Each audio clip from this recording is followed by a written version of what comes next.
It has now been over 7 months since my last run. 7 long, frustrating months. So in today's video, I am going to talk about my injury, what it is, how it happened, and what's been going on in these 7 months. So let's get into it. I have been putting this off for way too long.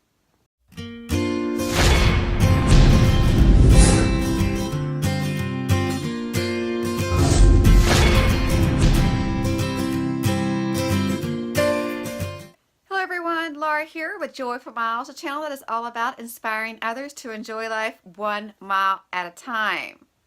Now you might remember I did start a series about my injury in January where I was giving weekly updates. I stopped that because it was just getting to the point where every week it would be the same thing, just no changes, still injured. And it's a lot easier to write about other topics and talk about other topics, kind of take my mind off of it. But my injury is rare.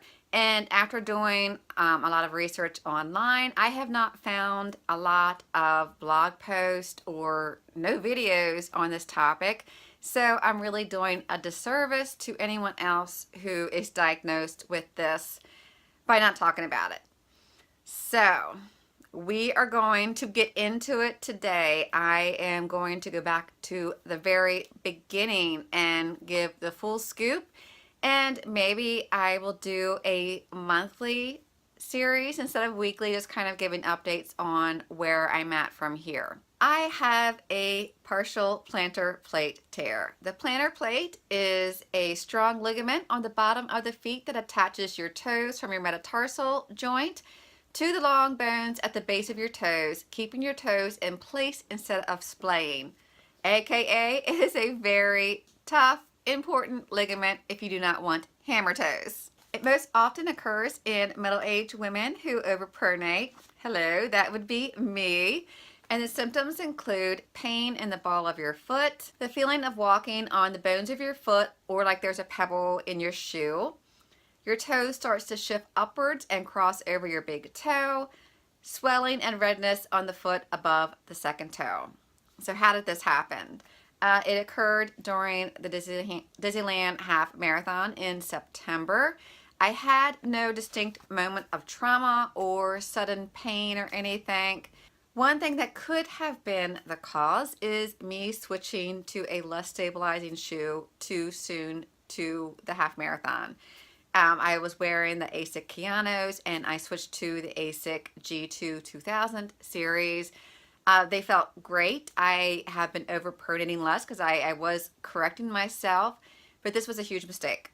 I mean, huge mistake. So I have been kicking myself in the butt for this for 7 months. So if you take anything from this video, never switch your shoes too close to a race. So even if you're wearing the same shoe like the G2, if you go from like a 1000 to a 2000, sometimes they can change the railing system or something minor. So definitely want to look into that before you make any big changes. But anyway, off topic, let me reel it back in. No distinct moment of trauma. I did notice when I came home from the Disneyland half marathon that I was having pain in the balls of both of my feet. It just felt like, from too much walking though in the parks, and we were doing a lot of walking in the parks, so I didn't think much of it. I did take a week off from running though. I got back on the treadmill after the 7 days. I did a easy 5 miles and I had pain, but it subsided, so I didn't think much of it. But afterwards I was still a little achy, so I decided to take another week off. Got back on the treadmill, same thing, pain subsided, but afterwards the pain on my left foot stayed. So I knew something was wrong. The Wine and Dine half marathon was coming up in my horizon. So of course, like I'm on the phone immediately. I tried to make an appointment with my podiatrist. He was booked solid though. So I ended up searching out other podiatrists and orthopedic surgeons. And basically I booked with whoever had an appointment open the soonest. That was on September 20th. I went to the doctor. I had x-rays done that showed no broken bones or any type of stress fracture. Although you won't always see a hairline stress fracture on an x-ray. My doctor did warn me of that, but he said for now, no running, and then come back in 6 weeks if there is no improvement. What this did mean is that the Chicago Marathon for me was out. Huge bummer, because that has been on my wish list for a very long time, and I was going to run it with my friend Kelly, who I did the Princess Half Marathon with before. So instead, my husband took me to our beach house for the weekend, where I ate an entire pizza by myself and drank too much beer, and then did a very emotional blog post, which FYI, never write a blog post when you're emotional and half buzzed and stuffed on pizza. Just don't do it. If you'd like to read it, the link is below. So anyway, flash forward to October 13th, no improvement. So I went back to the doctors again. Another round of x-rays had him concerned when he noticed how the second metatarsal joint, the head appeared to be flattened compared to the other ones. So he said it could be a Freiberg infraction. And I was like, Freiberg, what? And what that basically is a fracture of the metatarsal head, where the partial plantar plate is the ligament. This is the actual bone part where part of it can fracture or even break off. So he said the only way to really know for sure if that's what I had was to get an MRI. I told him that we are self-employed and we have a very high deductible for our insurance, and that we would have to pay for it out of pocket. And he said that whether or not I had a Freiberg infraction or a stress fracture, the conservative treatment would be the same, and that is rest. So he said, what an MRI would give me is peace of mind to know what my accurate diagnosis is. So I said no, that I would wait. Huge mistake. Huge mistake. Always, always do whatever you can to get an accurate diagnosis. That's another thing I really want you to take from this video. Find out what is going on. He also suggested a cortisone shot, which I promptly refused. I do not have a good feeling about any type of shot in my foot. It felt like giving bute to a racehorse. Not that I'm a racehorse, but it made me uncomfortable, so I said no. Thank God I did. Thank God I did, because I have later learned that anyone, like people who have had a partial plantar plate tear, who have received a cortisone shot, sometimes it has led to a rupture of the ligament. And once that ligament is ruptured, that's it. You're on the operating table. A surgery is the only option. And it is a more difficult surgery because there's a lot more to repair. So your prognosis isn't as good. So thank God I said no. Then I asked, what about a walking boot? Would it be helpful if I wore a walking boot? So he said yes, and he fitted me for one and also gave me permission to walk the 1.5 marathon. Of course, as soon as I get home, I'm on my computer, doing research on a Freiberg infraction.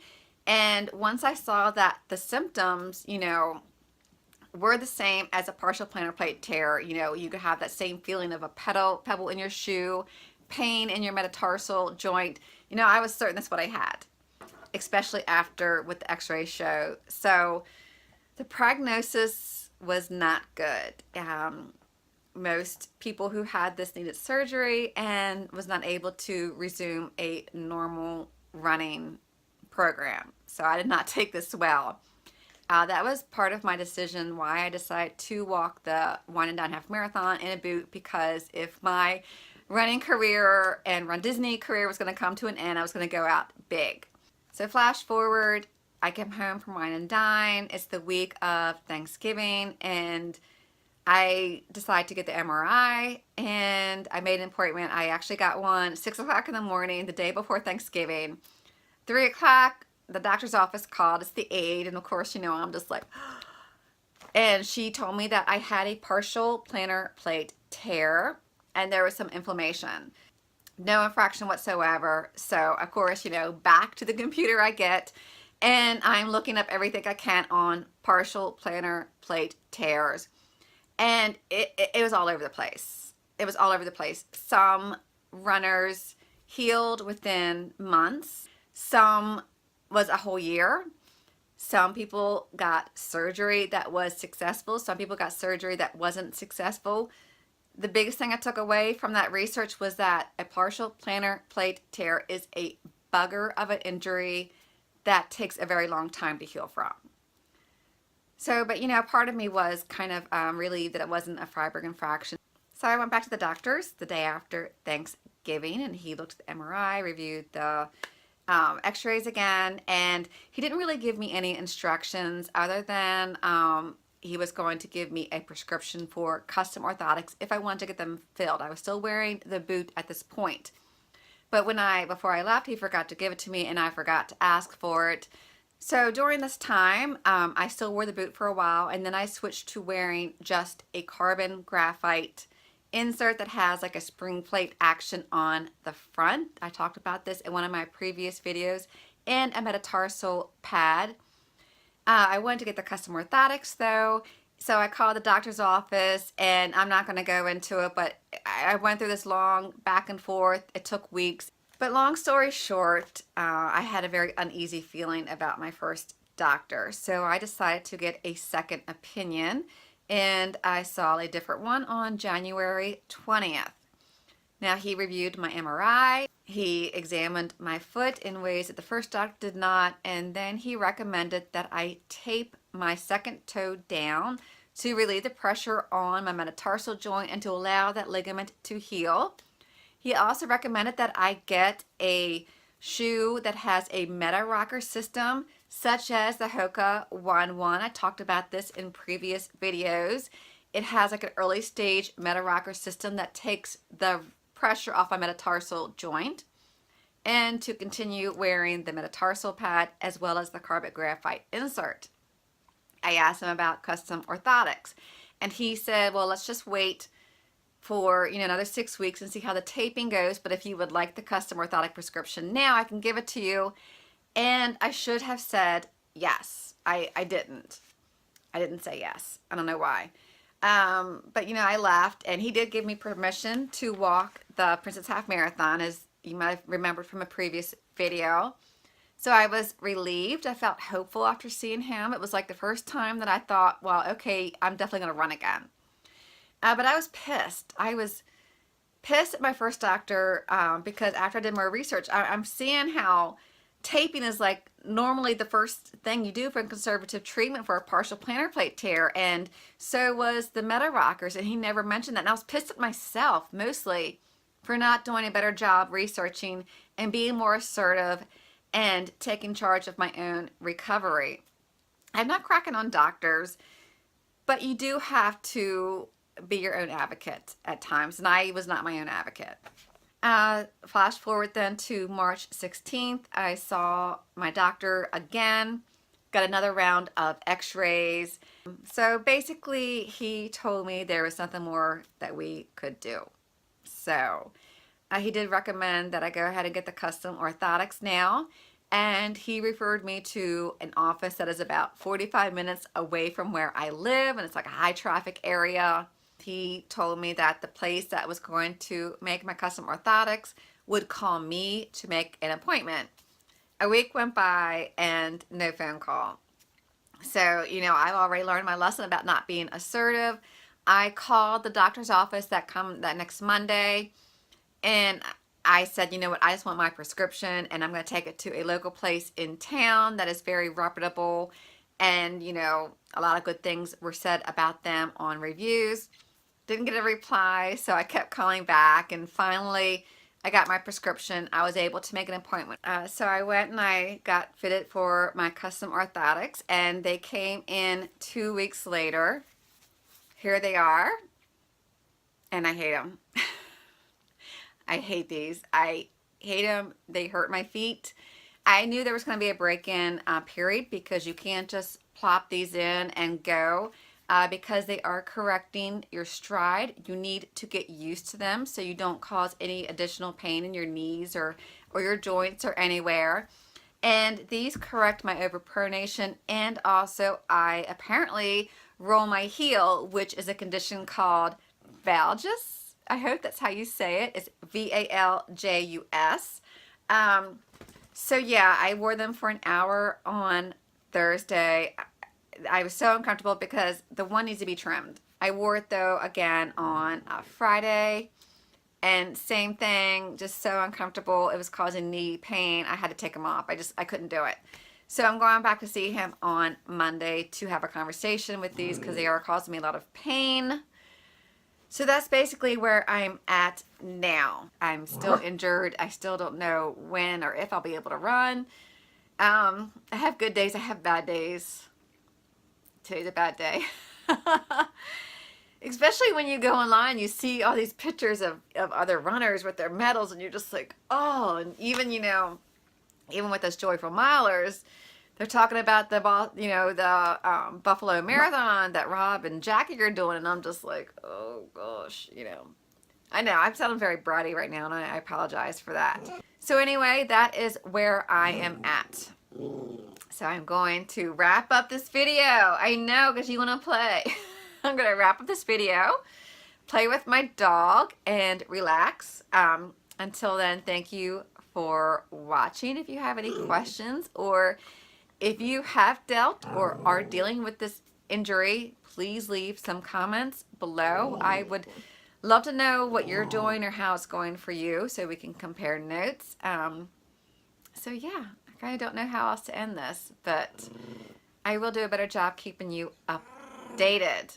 So until then, take care and have a joyful day.